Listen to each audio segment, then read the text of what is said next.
Welcome to Burlap Teachers. Enjoy the video. You start by preparing everything. Import the video, extract or confirm the audio track, and pick the transcription tool now.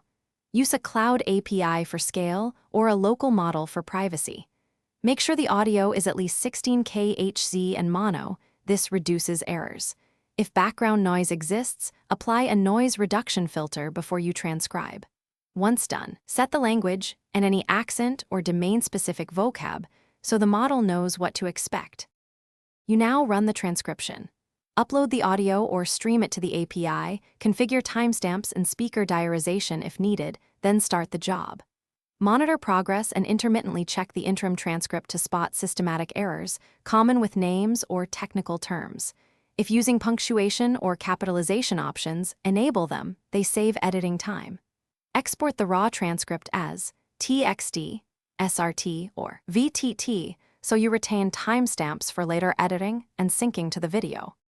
You finish by cleaning and syncing the text. Open the exported transcript, correct misheard words and punctuation, and confirm speaker labels if diarization was used. Align lines to the video timeline so captions display properly, adjust durations for readability. Export final files as SRT and VTT plus a plain text master. One quick troubleshooting tip: if timestamps drift, realign using phrase-based anchors at known dialog points to resync the entire file without redoing the. Thanks for watching. Consider subscribing if this video helped you.